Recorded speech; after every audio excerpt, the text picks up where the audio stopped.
must be lights burning brighter somewhere. Got to be birds flying higher in a sky more blue. If I can dream of a better land where all my brothers walk hand in hand, tell me why, oh why can't my dream come true? Oh why? There must be peace and understanding. Strong winds of promise that will blow away doubt and fear.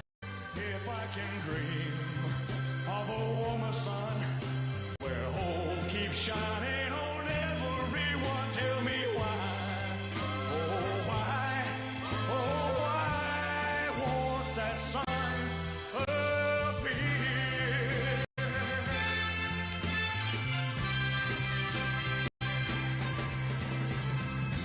We're lost in a cloud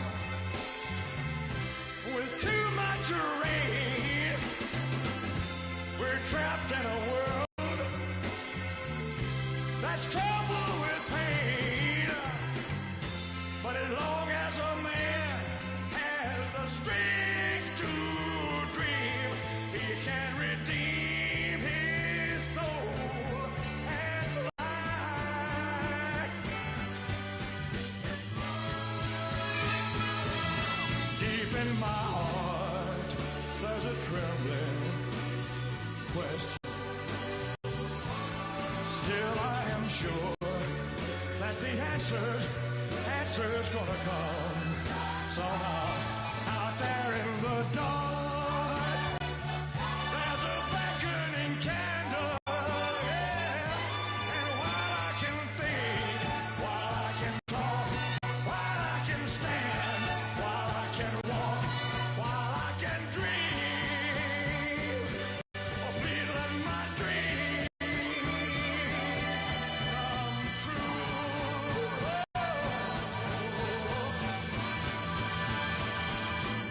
Right now, let it come true right now. Oh yeah.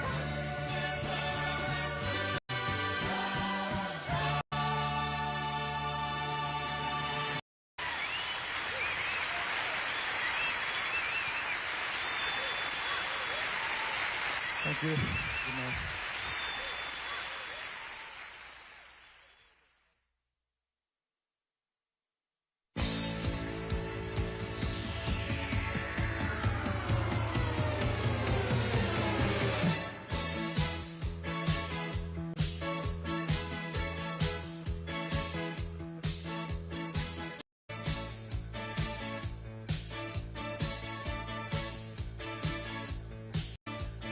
Gloria,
It's been 7 hours and 15 days since you took your love away.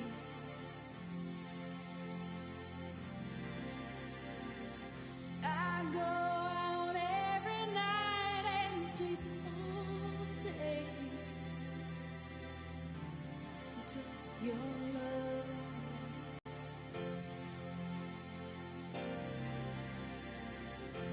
Since you've been gone, I can do whatever I want.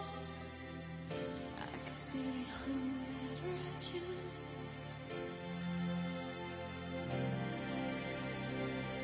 I can eat my dinner in a fancy restaurant,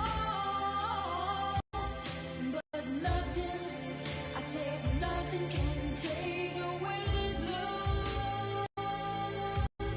'Cause nothing compares to you.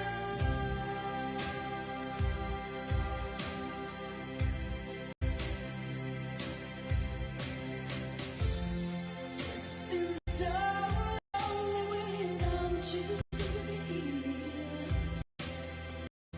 like a bird without a song.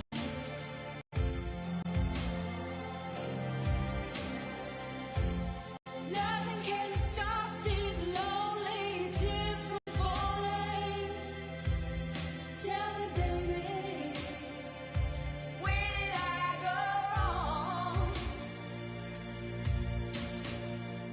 I put my arms around every boy I see. They only remind me of you.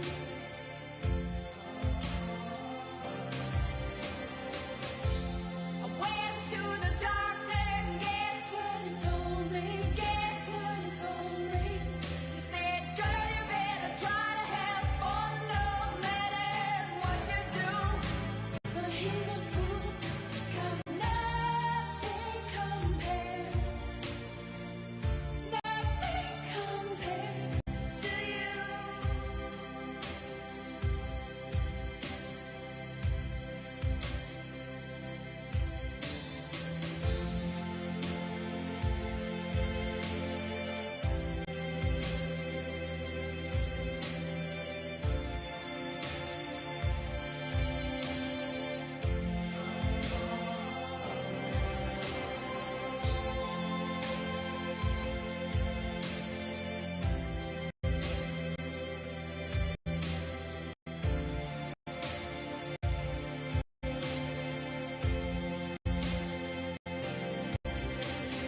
All the flowers that you planted, mama, in the backyard, all died when you went away.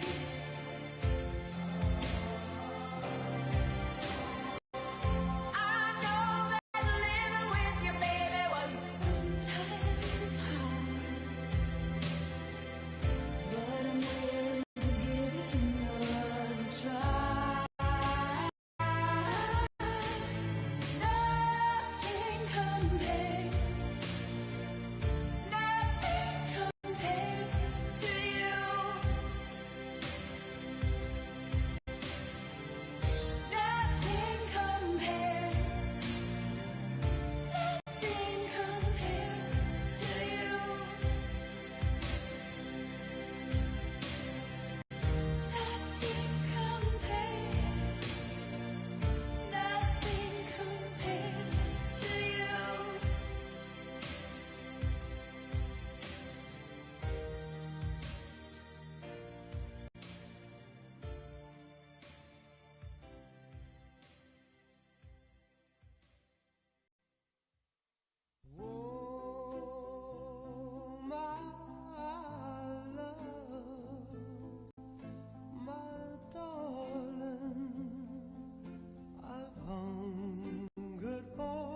so slowly, and time can do so much.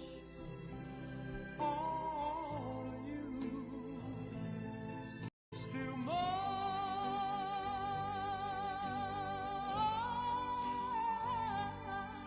I need your love. I need your love. God, speak your love to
There's one hymn especially that we want you to come to know and love. A great hymn of adoration. It's a Swedish hymn written in 1886. How Great Thou Art. Here in Melbourne, we have two crusade choirs. The ones you see on the platform this afternoon and down here have the red identification badge on, and we have a green choir which will be here tomorrow. We had over 1,400 of them registered. And we know that you'll enjoy their ministry and song, and just now we're going to ask them to come, Mr. Shea to come and the choir to join him in singing, How Great Thou Art.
afternoon, Team Udeid and Air Mine Warriors of the Ascent Arena.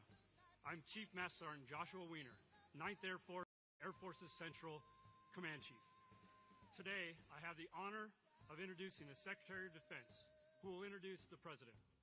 But first, I want to take a moment to say thank you to all of you. Thanks for your patience today. We know that you've been here for a long time. More importantly, thank you for what you do. Thousands of U.S., coalition, and Qatari service members work on this installation, with hundreds in this hangar today representing many functions, specialties, and responsibilities. You've all deployed here from locations around the world.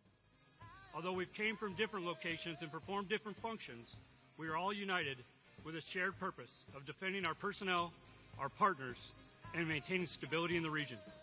From the Grand Slam wing to the Afsan Kayak, from our airmen turning wrenches on the flight line to our top-notch soldiers protecting us every day, all of you have been central in our efforts to restabilize deterrence and maintain stability and security in the region. Thanks for being here today. I'm proud to be your chief, I'm proud to serve alongside you, and I'm proud to serve you. Lastly, to our Qatari hosts, a special thank you for being amazing partners, for offering this hangar as a venue, providing the food, and all the work that you put into making this a great event. And now, it's my distinct honor to introduce a leader who is also deployed to the Command Central region and is now serving all U.S. warfighters as our 29th Secretary of Defense.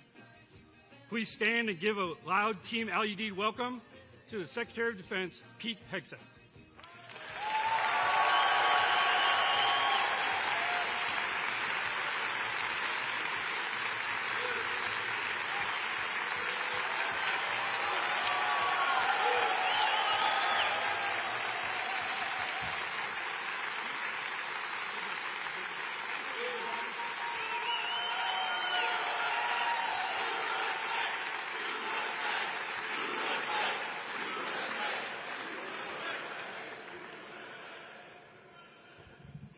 How we doing, American warriors? What an absolute honor it is to be here amongst America's best alongside our allies. I look out into this audience and I truly see the eyes of American strength, the eyes of American deterrence, the eyes of Americans who put America first. So on behalf of a grateful nation, I want to thank you for your willingness to take the prime of your life to raise your right hand to defend our Constitution and our great nation. We salute you. We thank you and your families these 6,000 or 7,000 miles away. You know, I have the distinct privilege every day of watching President Donald Trump put America first. From the Oval Office to foreign trips, every single moment he has the best interests of our warfighters in mind. He wants to ensure in every situation, in every scenario, in every conflict, we have your back. And that's his message to me. He says, Pete, we better have their back as warfighters every time. We have three things at the Department of Defense that we're doing to ensure we achieve peace through strength and put America first. Number one, we're restoring the warrior ethos. No more political correctness, gender pronouns, DEI, CRT, or climate change. We're in the business of warfighting. Accountabilities, standards, warriors, and lethality. And the American people have responded. The young people of America have signed up in historic numbers, which is why you've seen recruiting skyrocket across the country in historic ways, responding to their commander-in-chief, Donald Trump. You've also seen retention in our ranks at historic numbers as well. We're restoring the warrior ethos. We're also rebuilding our military. President Trump has committed a $1 trillion defense budget, a historic budget unlike any before, a generational rebuilding of our capabilities. We will have the best ships, the best subs, the best planes, the best fighters, the best drones, missiles, air defense, space defense, border security, Golden Dome, you name it, America will be stronger than ever before under our Commander-in-Chief, Donald Trump. He is committed to that. And number three, reestablishing deterrence. Sadly, over the last 4 years, we saw a collapse in Afghanistan, what happened on October 7th, the war in Ukraine, violence unleashed by wokeness and weakness. But under President Trump, we're seeing a renaissance of peace through strength. Our enemies know that we mean business, and our allies like Qatar here know that we will stand beside them. That projection of strength, that recognition of American leadership is what unleashes peace. You see, my first motto as a platoon leader was those for my platoon, Charlie Company, 2nd of the 113th, was those who long for peace must prepare for war.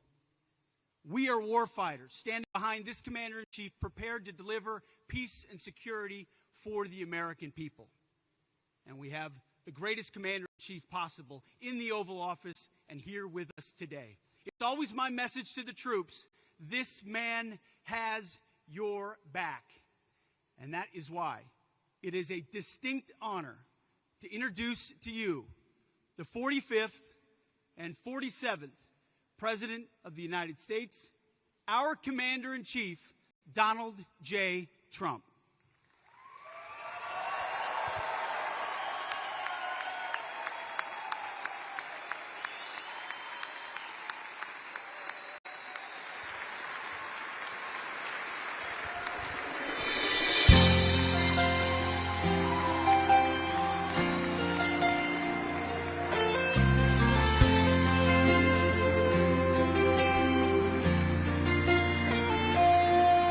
If tomorrow all the things were gone, I'd work for all my life, and I had to start again with just my children and my wife. Thank my lucky stars to be living here today, 'cause our flag still stands for freedom, and they can't take that away.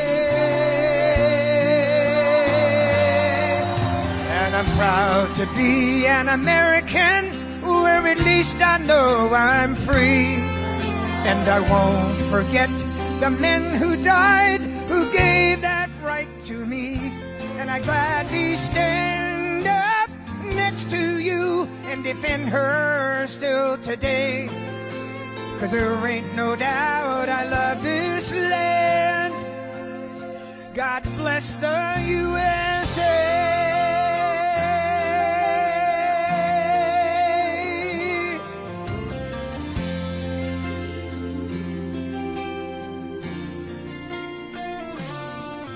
From the lakes of Minnesota to the hills of Tennessee, across the plains of Texas, from sea to shining sea, from Detroit down to Houston, and New York to LA. There's pride in every American heart, and it's time we stand and say that I'm proud to be an American, where at least I know I'm free. And I won't forget the men who died, who gave that right to me. And I gladly stand up next to you and defend her still today. 'Cause there ain't no doubt I love this land. God bless the USA.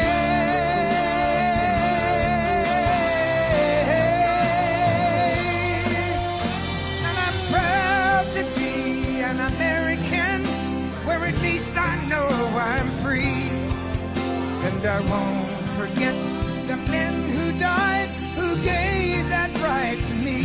And I gladly stand up next to you and defend her still today. 'Cause there ain't no doubt I love this land. God bless the USA.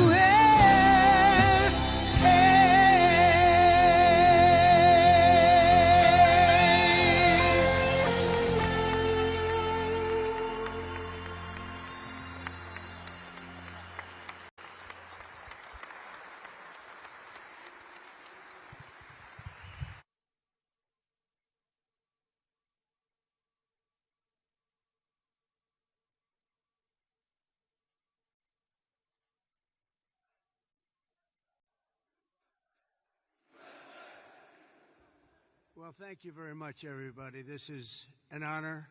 What a beautiful group of people you are. You are good. I wish I looked like you. I would have been president 20 years ago if I looked like you.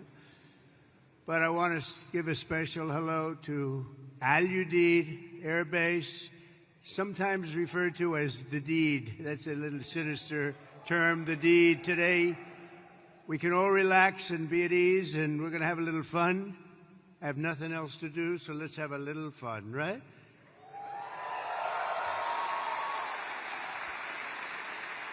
So I'm thrilled to be here with the men and women who embody American strength and pride, the warriors of the United States Armed Forces. It's an amazing group of people. You are, without a doubt, the greatest fighting force in the history of the world. That's the way it is. I said it last night. I said it strong. We have the strongest military in the world. There's not even a contest. We have the best equipment. Nobody has equipment like us. Nobody has the planes or the missiles or anything else.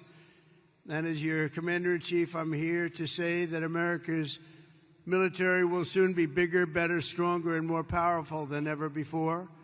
We just did a budget. The budget was the highest by far, over $1 trillion. That's a lot. That's a lot of stuff. And hopefully it's peace through strength. Hopefully we don't have to use it, because if you use it, I feel sorry for the other guy, but we don't want to have to use it. I want to recognize a true warrior, and that's our Secretary of Defense. They put him through hell, the radical left did, and he's incredible. You know, he went to the best schools, he did the best stuff. He's a smart guy, and he's a great guy, and I just listened to his words standing backstage when he was speaking, and he really has it right on the peg. Pete Hegseth, he's going to be great. You're going to love this guy. You're going to love him.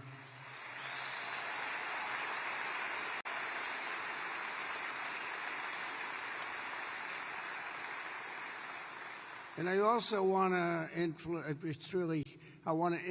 you to clap for a man who's a great influencer. In fact, my son, Barron, said, "Dad, you got to do an interview with somebody I hadn't heard of." But my son knew very well. He knows everyone. He said, "Dad, this is before the election. You know, we won in a landslide, in case you hadn't known." But he said, "Dad, you got to do an interview with a guy named Theo Vaughn." I said, "Who the hell is Theo Vaughn?" He said, "Dad, he's such a big guy. You got to do an interview." So he knew all the names. I didn't know the names. And where is Theo? He's around here someplace, I think. Theo, thank you very much.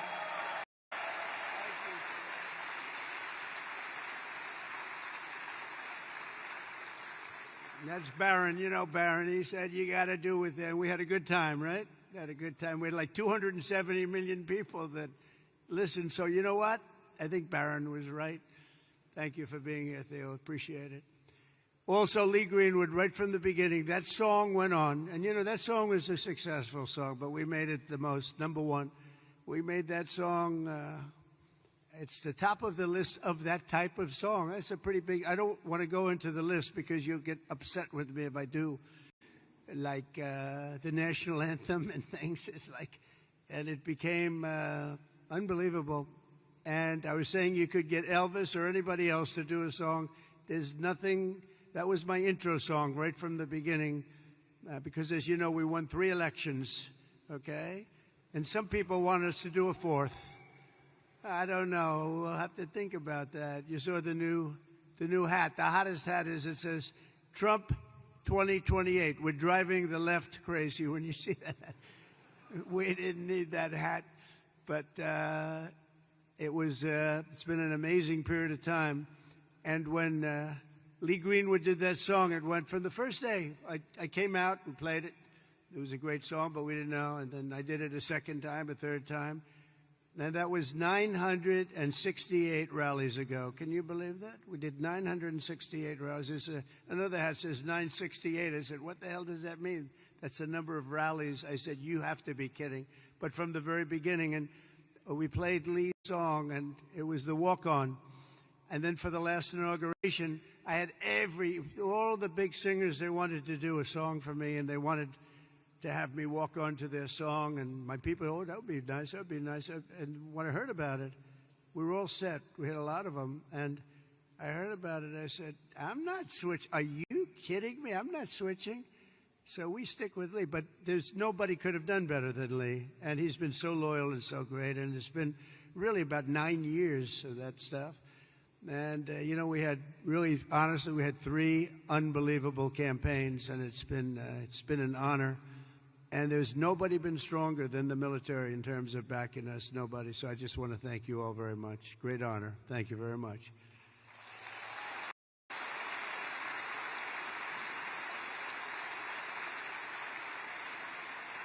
And also with us today is really a great talent and somebody who's one of the most popular television hosts in history. Still looks young to me, but he's been doing it a long time. But he's an incredible man. He's always seems to take my side, and therefore I like him even more. But he has common sense. We talk about common sense all the time, but he's one of the biggest in the history of television. The great Sean Hannity. He's here someplace. Sean, stand up wherever you are. Thank you, Sean. Thank you. Where is he? Thank you, Sean. Thank you, Sean. He was a little shy for a change. I've never seen that. We're also grateful to have a very excellent ambassador, Timmy Davis. Everybody loves him. Timmy, thank you very much. Thank you, Timmy. Along with your great military leaders, these are real leaders. These are real tough cookies.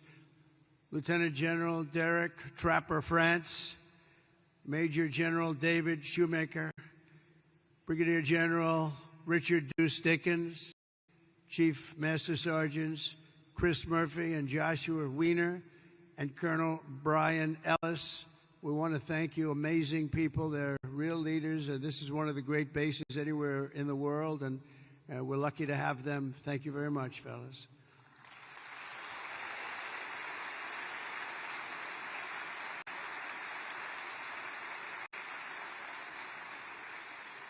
And a very special thanks as well to our partners from the Qatar Army and Armed Forces.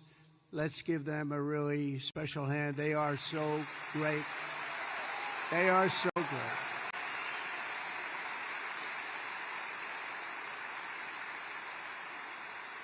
And in particular, we want to give a little special applause for somebody that's been so good. Deputy Prime Minister and Defense Minister, Saud. Where are you, Saud? Thank you very much. Great. Thank you. Thank you. It's an honor. Yesterday, we signed an agreement for Qatar to purchase $42 billion worth of the finest American military hardware, including THAAD missile batteries, Pegasus refueling aircraft, Desert Vipers, light armored vehicles, amphibious combat vehicles, the MQ-9B, and the Sky Guardian drones. That's all the best stuff. If it isn't, please stand up and tell me and we'll get something else. But I believe it's the best. Qatar will also be investing $10 billion to support this massive base in the coming years, and there's no place like it, they say. And a man, the leader, Amir, he's been a special friend of mine for a long time. Long before I did the political thing, when he was a novice, he was a young guy, and we got to know each other, and we liked each other and got along long before I ever thought of running for president. And it's nice when you have that kind of a relationship. We got along right from the beginning. He's a special guy. He's a great leader of your country. So I want to just congratulate you on that, and all the Qatari people. A spectacular group, and it's an honor, and I don't think our friendship's ever been stronger than it is right now. It's you had the last administration. I don't know if they knew too much about what was happening, but this administration does, and you will never see anything like the relationship that we have. We just left Saudi Arabia, as you know, and you have a fantastic crown prince. He is a fantastic guy likewise, and we're going from here, we're going to UAE and United Arab Emirates, and we're going to see another leader. We have it's an amazing part of the world, and our relationship has never been stronger. And you're going to see that as time goes by. But with us, it's not words. As you know, I'm in the midst of a very historic trip, visiting the key partners in the Gulf. We had just some incredible stopovers and a wonderful day. Yesterday, we had the dinner, however, with His Highness, the Emir. And he is, I'm going to see him in a little while. I'm going to be saying goodbye to him, but we'll be saying hello again very, very soon. But no visit in the Gulf would be complete without stopping to salute the people who keep America safe, strong, and free, and the patriots of the United States Army, Navy, Space Force. I love Space Force. That's I have to say, that's my little baby. You know, I started that. They said, that will never work. Oh, it worked. You know, we were way behind Russia and China, and now we're way, way ahead of everybody. So Space Force, I'm very happy. That was my, you know, not since the Air Force has that happened. So we created a force, and it's a big force, and it's a brilliant force. So Space Force, thank you for doing such a great job. The Marines, and of course, the United States Air Force. Al Udeid is the home of the legendary 379th Air Expeditionary Wing, known as the Grand Slam Wing. We also have the 1st Expeditionary Theater Support Group. You got them all. And let's not forget the top-notch Army soldiers from the 11th Air Defense Artillery, the Imperial Brigade. Thank you, fellas. That's great. We also have the 8th Expeditionary Air Mobility Squadron, known as Mighty Ochos. Where are the Ochos? We don't want to fight with them. All of you are the tip of the spear. You're the finest we have. Anywhere in the world, you're the finest we have. You're the finest anyone has in the fight against the enemies of civilization. You're the people that are defeating chaos, combating terror, defending our interests, supporting our allies, securing our homeland, and making America incredibly proud. And you know what? Making America great again. That's what's happened. It's happened very fast. Happened very fast.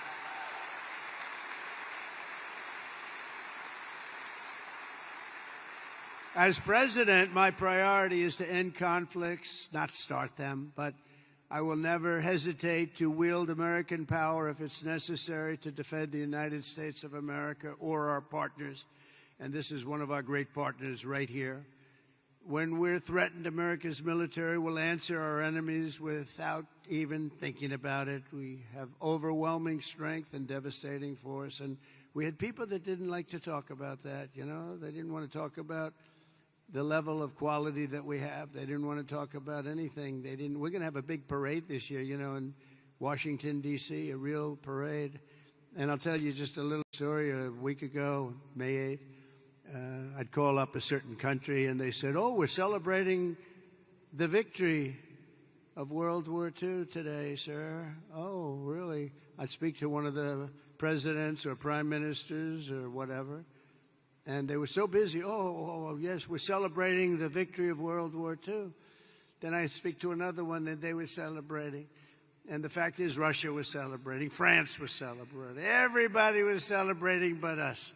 And we're the ones that won the war. We won the war.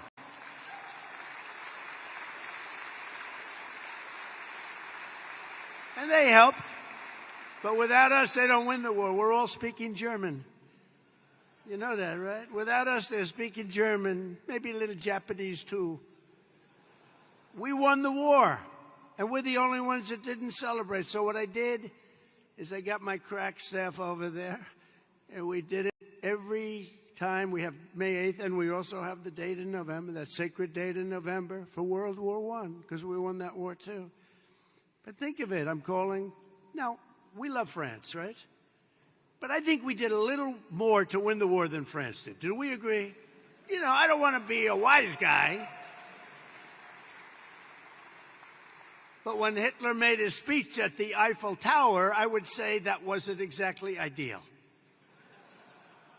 And I called up the president, Macron, good guy, by the way.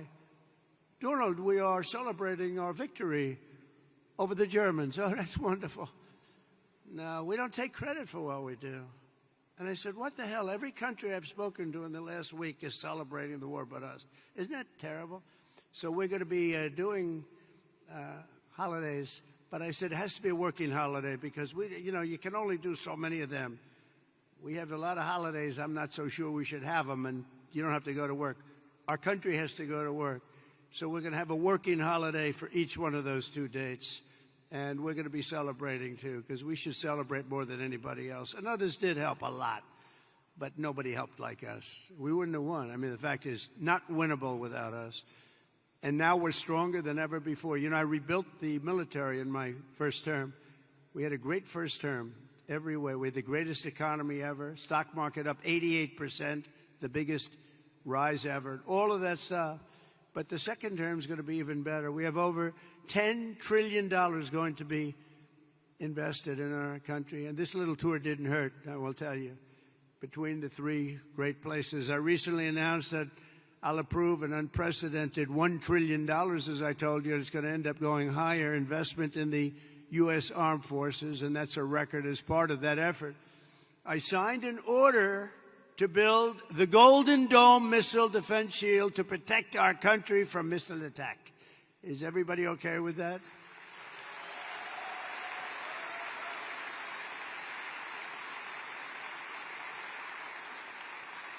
It was called the Iron Dome, but I changed it to the Golden Dome. I thought it was a little more beautiful, maybe a little more modern or something.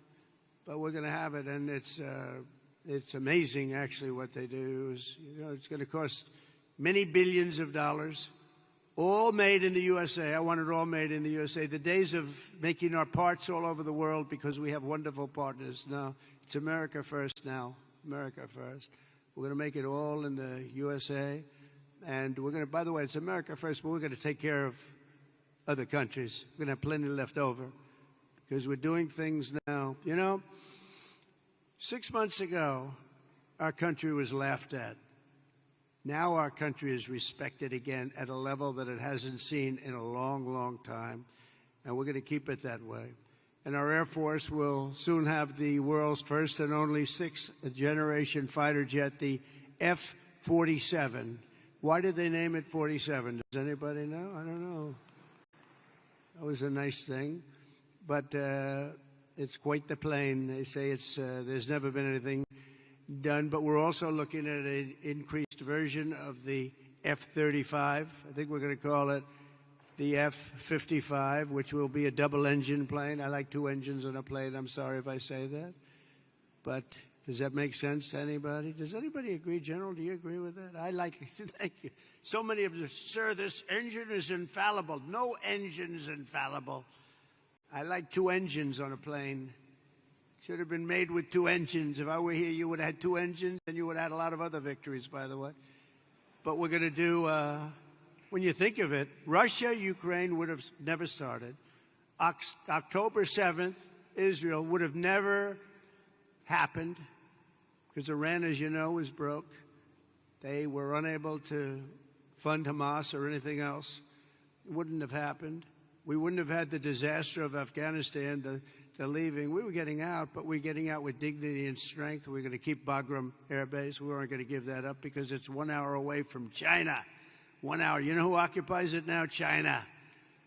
The damage that administration did to this country is legendary, allowing 21 million people through an open border where anybody could walk into the United States of America is something that will never be forgiven. Grossly incompetent and evil, bad people too, bad people. But the real strength of our military doesn't come from its fighter jets. It really comes from our people. That's you. It comes from our people. You're unbelievable people. The aptitude and all of the things you have to do what you do. I look at some of those engines, and I'm a pretty smart cookie. I would tell you I'm real smart. And I look at you, and you take those engines apart and put them back together, blindfolded, and fix them up. It's amazing what you're able to do. And then to fly them, just incredible. You're incredible. You're a very special group of people. And that's why in my 2026 budget includes across the board. Maybe you don't want it. Look, for the good of the country, you don't have to take it. Pay raises for each and every one of you, substantial pay raises, but you don't have to take it.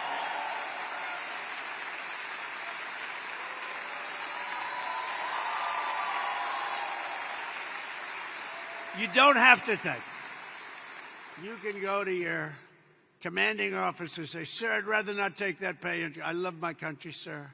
I refuse to take it. Anybody here, raise your hand, please, if you refuse to take it. Let's see here. All right. Well, at least we have smart people. That's good. So you do your duty for us, and as Commander-in-Chief, I will always do and fulfill my duty to you. That's what I'm doing.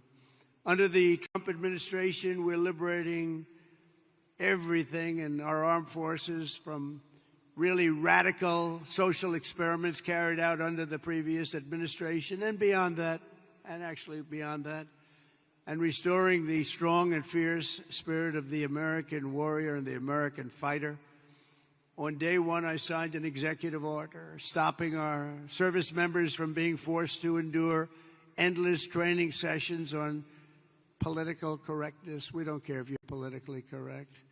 And I directed the reinstatement of all patriots expelled from our military by the COVID vaccine mandate, which should have never happened. They're being returned at their former rank with full back pay. Very important. After years of not making our enrollment targets, to me, this is the biggest thing. Our military suddenly has the best recruiting numbers that perhaps they've ever had, but certainly in 30 years. Think of that. You go back 6 months ago, we couldn't get people to join the military. Nobody wanted your job.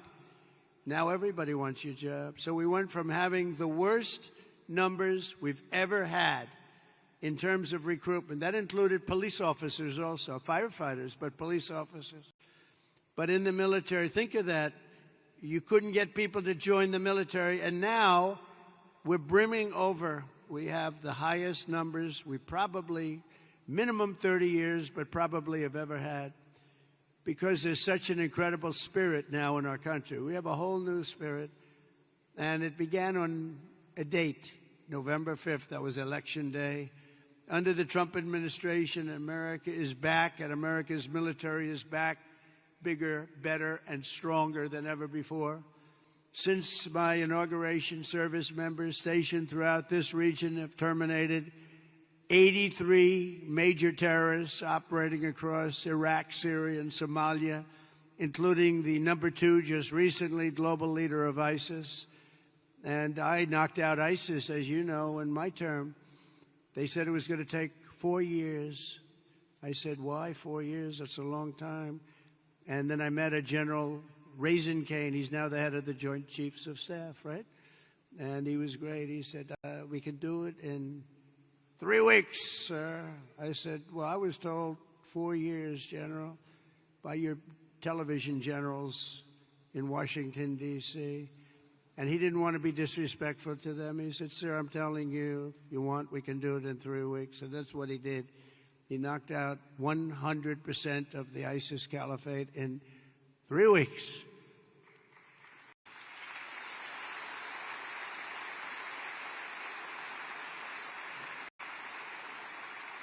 Should I tell you a little long, boring story about that? Yes? Okay, some of you have heard it because it's sort of a cool story, but I was wondering why we couldn't defeat, ISIS. We have this great military, all these great jets that we have new all over the place, the best in the world, the fastest, the best. And I went out and I said to a certain general in Washington, D.C., a television general, not much. There's a real general on television. You have the television guys and you have the real generals. And I said, General, how long will it take us? Because it doesn't make sense. We're spending a lot of money on defeating ISIS, and they don't have great equipment. They, in many cases, don't even have equipment. They're vicious, and they are good fighters. We always have to respect that. Sir, it'll take at least 5 years, sir. I said, 5 years? That's a long time. You mean we have jets, they have knives, and it's going to take 5 years? Yes, sir. I said, I don't really believe that, so I did something that I've never done before. I said, I want to go to Iraq, and I want to meet with the people in Iraq, because maybe they're different, but I couldn't understand how a large and powerful terror group could last so long. And so I scheduled a flight, meaning I left at 3 o'clock in the morning. It was pitch black. We left very, very under guard. We traveled through Washington, D.C. There was nobody around. Got to the hangar at about 3:15. Air Force One was waiting for us. Pilots, best-looking human beings I've ever seen. Even better looking than Tom Cruise, and he's a friend of mine, okay? These guys were central casting, and they could also fly. And we headed out about 3:30 in the morning, pitch black.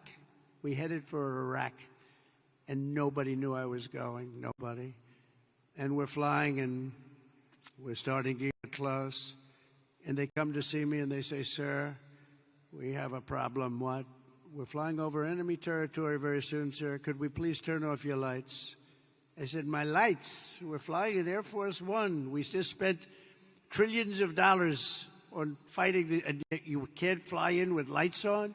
"No, sir, it's very, very dangerous out there." So I said, "Oh, obviously turn them off." Then he comes in addition to the lights, we want to turn down the shades. So I said, "You mean not even shades?" "Okay, we turn down the shades."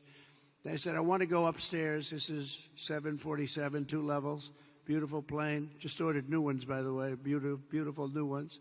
And Boeing just, by the way, did the biggest order in the history of Boeing. Just did with your beautiful territory right here. They ordered, I think, 160 planes. I think it's the largest order ever for aircraft. So I salute the people from Boeing, Kelly, and everybody, and General Electric. The engines are General Electric Super Prime, and I really think it's great.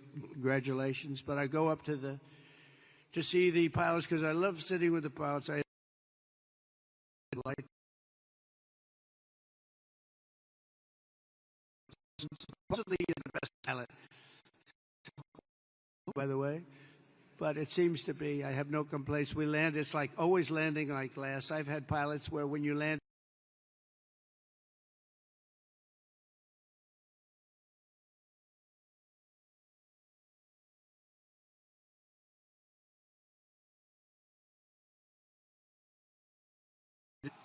but these pilots land.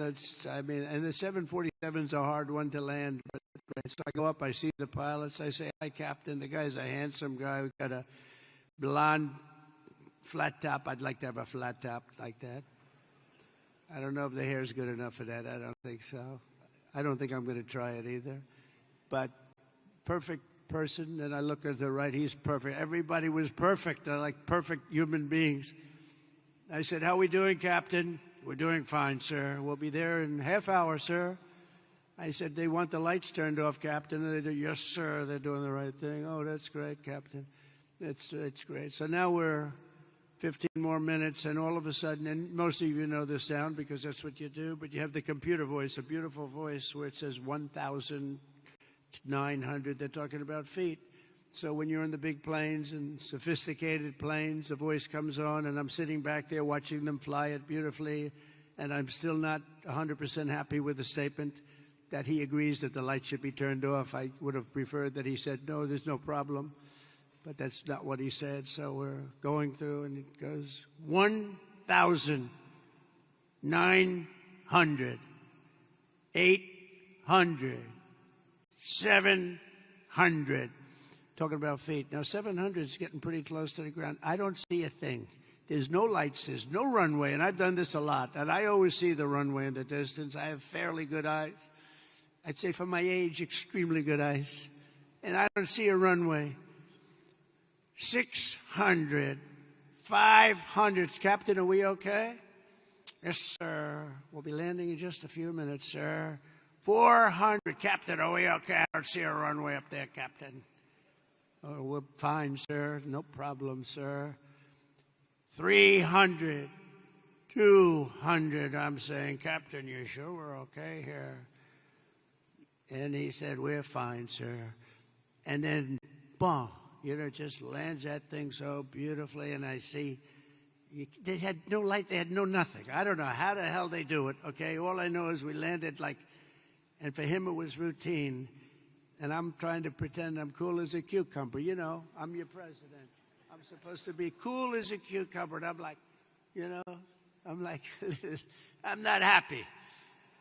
But after we land, I actually went to my people and I said, I want to ask you a question. I did a very brave thing just there. Is the president allowed to designate himself for the Congressional Medal of Honor? And they said, sir, honestly, that wouldn't be good. I said, okay. So anyway, we get it. I kid. You know, I have to say I kid because the fake news is back there, and they'll actually, no, it's true. And they'll say that the president wanted to give himself the Congressional Medal of Honor, and he was talked out of it by his staff. So anyway, so I get, the door opens, we have a platform, and I see down, I look down, and I see these are all specimens, just like you guys are all perfect people. And I'm seeing a couple of generals, a couple of staff sergeants and drill sergeants, but everybody's like from a movie. And I walk out of the plane and meet the first gentleman. And I said, what's your name? He said, Kane, sir. My name is Kane.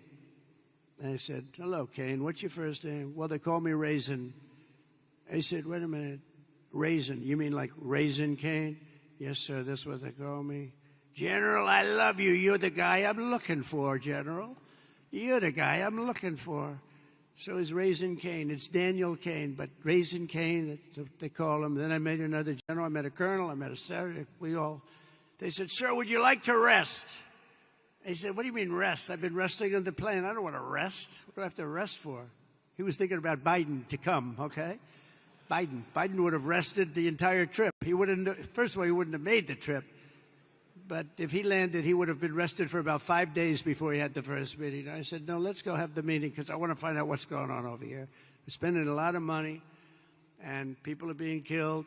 I want to find out why it's taken so long, so let's go right away. So we went to almost like just a very secure room that was in the form of a boardroom. Very professional, however. It was very highly sophisticated with the equipment. Best you can buy. We have the best you can buy all the time.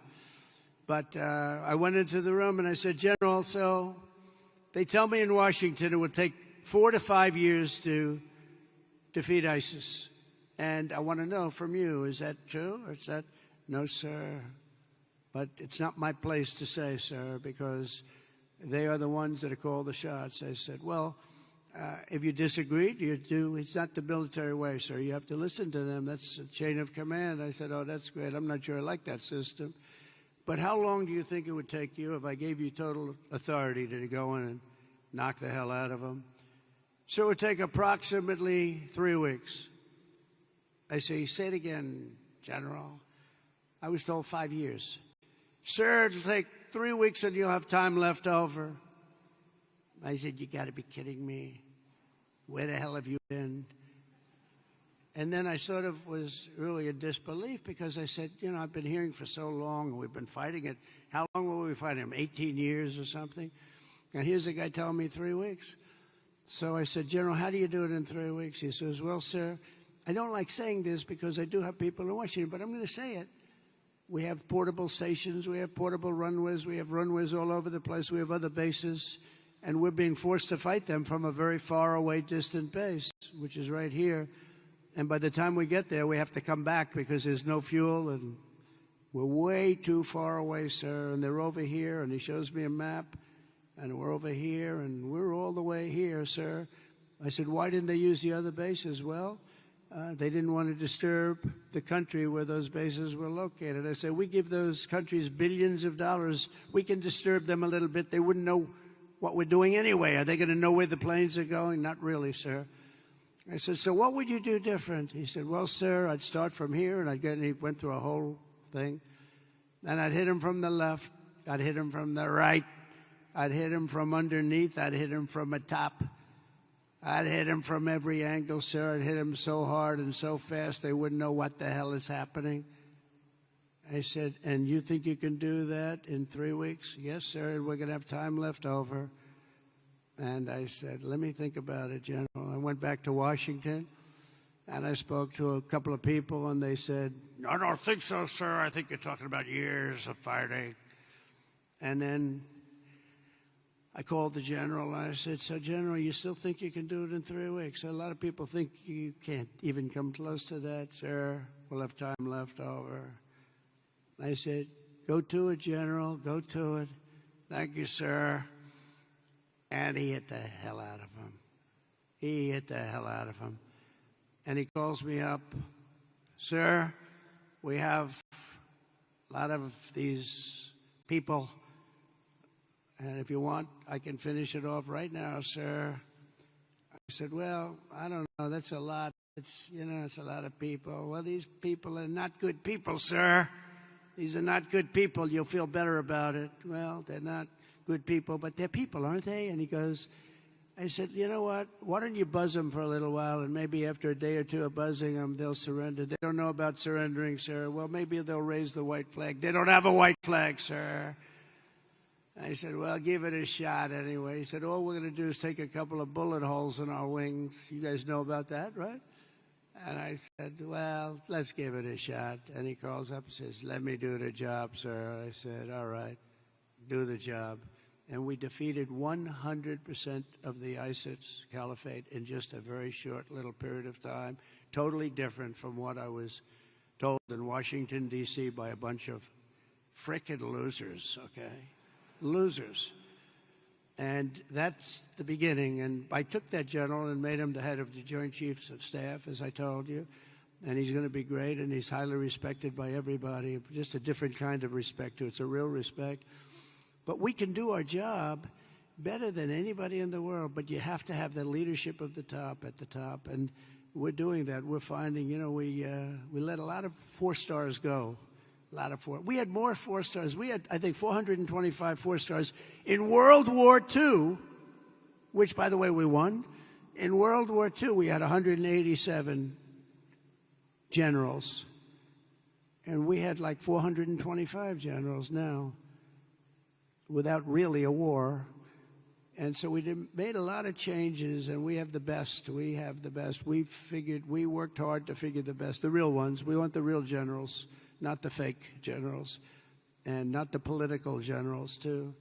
So we have something that's special, but it can show you really what happened. We also just apprehended, as an example, the ISIS terrorist of the Al-Baghdad, the one that caused all of the problems in Afghanistan, caused unbelievable destruction. We lost 13 great soldiers. I got to know the parents and the families of those soldiers. But you know what they don't say is the ones who were so horribly wounded, which were many. And hundreds of people were killed from the other side. I always include that. That should have never happened. That whole mess should have never happened. I think it was the most embarrassing day in the history of our country. And we're not going to have things like that happen anymore. And again, we should have kept the air base. We should have kept it. We let it go, and we left. And it was a very embarrassing moment in the history of our country. That'll never happen again. There are a lot of people that said that Russia went into Ukraine. When they saw that, they said, wow, we didn't think that was possible, but it's not possible any longer, I can tell you. That's another one would have never happened if I were president. Russia would have never gone into Ukraine. All of those things, they would have never happened. But the Afghanistan withdrawal, not the fact that they withdrew, but the fact that the way they did it was so horrible and so embarrassing. So we brought this horrible person to justice, to American justice. We caught the person that set off that bomb. And all of this is possible because of the work that you do with partnerships that you forge. In this case, it was Pakistan. And by the way, I don't want to say I did, but I sure as hell helped settle the problem between Pakistan and India last week, which was getting more and more hostile. And all of a sudden, you'll start seeing missiles of a different type, and we got it settled. I hope I walk out of here and 2 days later find out that it's not settled, but I think it is settled. And we talked to them about trade. Let's do trade instead of do war. And Pakistan was very happy with that, and India was very happy with that, and I think they're on the way. They have been fighting for about 1,000 years, in all fairness. So I said, I could settle that up. I can settle anything. Let me settle it up. Let's get them all together. How long have you been fighting? About 1,000 years. Oh, that's a lot. I'm not sure about that. I'm not sure about settling. That's a tough one. They've been fighting for a long time. But we got that settled. Everybody was very happy, I'll tell you. That looked like it was really going to be escalating out of control. But with us today is the first sergeant of the 379th Wing, Master Sergeant Patrick Elders. Patrick, wherever you may be. Where are you, Patrick?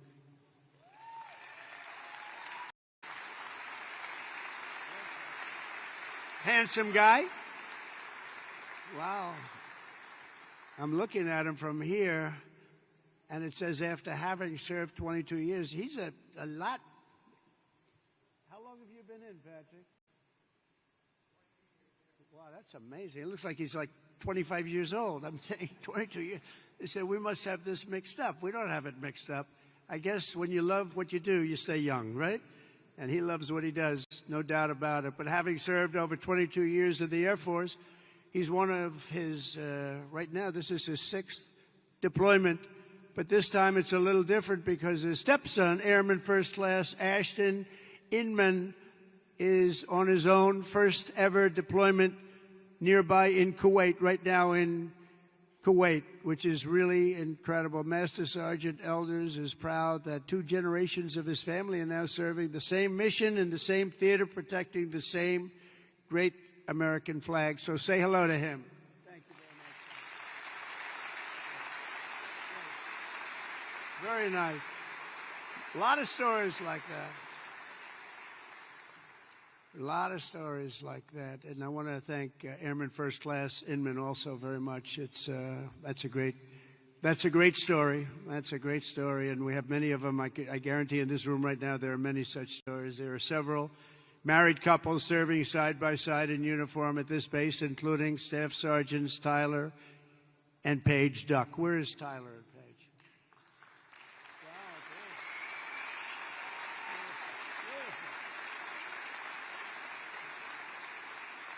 For years, they grew their relationship while Paige was deployed in the UK and Tyler was halfway around the world at Joint Base Elmendorf, Richardson in Alaska, conquering a 14-hour time difference. That's a lot of time difference. And now they're together at Udeid, and it's really great. So, Staff Sergeants, congratulations. It's fantastic. The American people never forget that our service members and their families make incredible sacrifices each and every day so that all Americans can be safe and be free, and we love our amazing military families. Our military families are as good as you can get.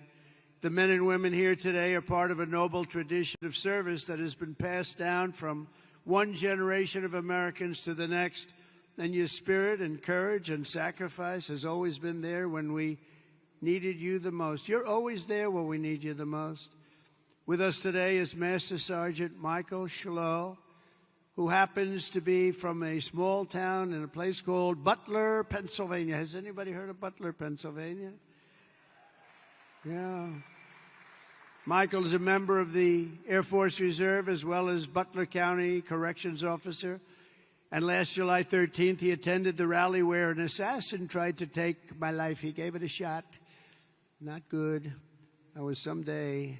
As soon as the shots were fired, Michael raced to direct law enforcement toward the sniper's perch, then worked to evacuate the rest of the crowd in a very safe manner.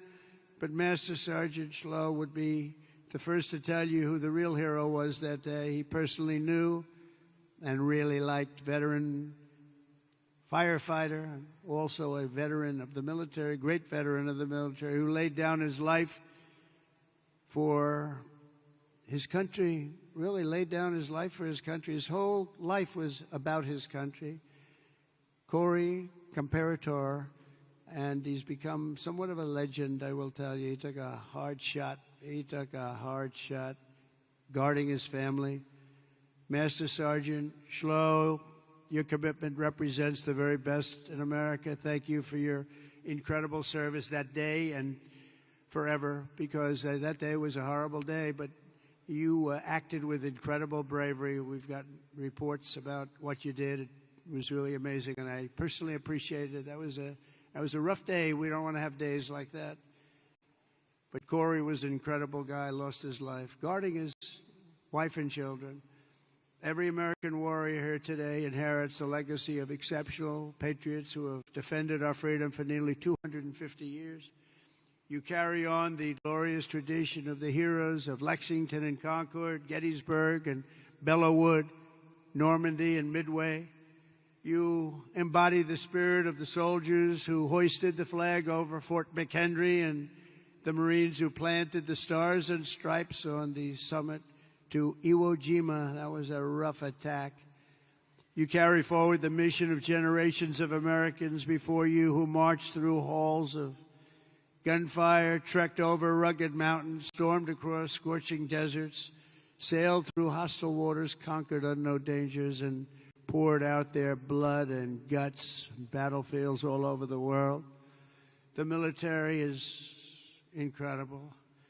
And we won our independence. We preserved our union, protected our way of life, defeated fascism, crushed terrorism, liberated millions and millions of people from bondage, and brought communism to its knees. It's what we did.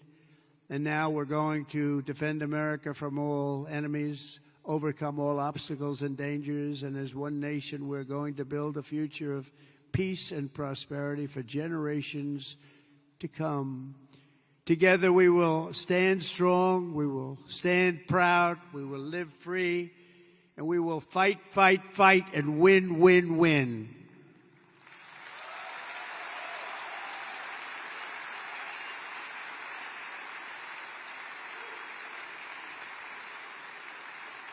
So, my trip is 4.5 days, but this is the one I was so looking forward because I'm with the people that I really love and respect.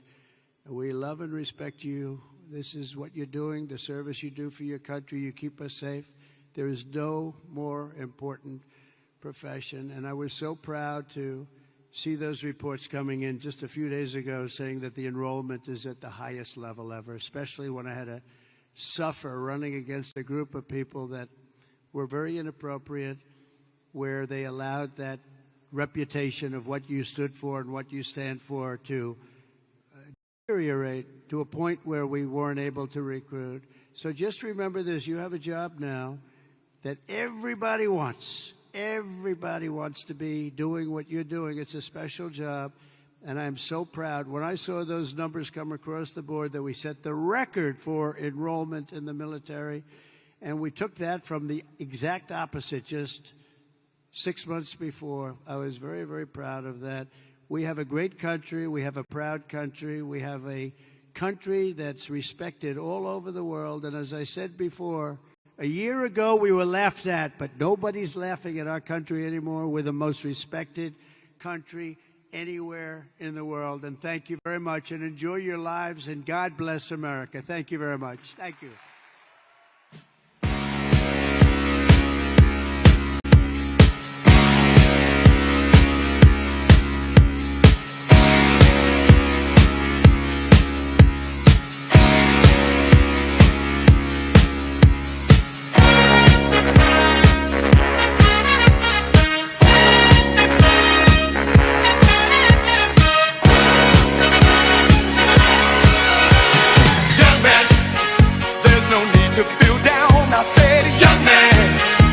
Yourself off the ground, I said, young man, 'cause you're in a new town. There's no need to be unhappy, young man.